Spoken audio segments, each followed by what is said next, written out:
घरात मुक्तपणाने बोलता आलं नसतं. तुला तर ठाऊकच आहे, आबांसोबत मी काहीच बोलू शकत नाही.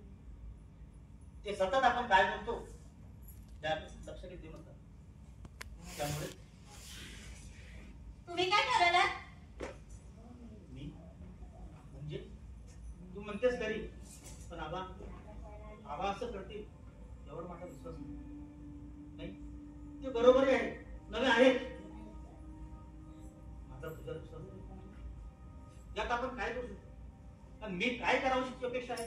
दुःशासनाने केवळ द्रौपदीचा पदर झाला, दुर्योधनाने तिला बसायला मांडी दाखवली, आणि इथं तर त्या हाताचं मांडीचं विमानाचे केलं. निदान ते तरी करा. हे बघ, प्रकरण चव्हाट्यावर नेऊन आपलीच विशेषतः तुझी जास्ती बदनामी होणार. लोक कळत नाही होत.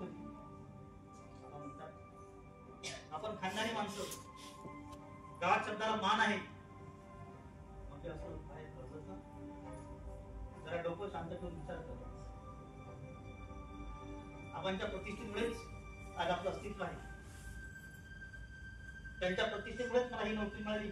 शेवटी ते माझे वडील आहेत. आणि मी कोण? बस.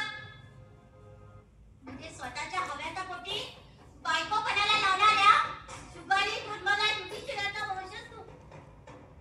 तुझा बाप म्हणाला तेच खरंय. महाभारतात काय नाही, सगळंच आहे. अरे तिथं कुठल्याही स्त्रीची तहान भागवू शकणारा नपुसक शिखंडी होता, पण तोही झालेल्या अन्यायावर प्रतिशोधाची धमक ठेवून होता. आणि तू उगाच काहीतरी बोलू नको.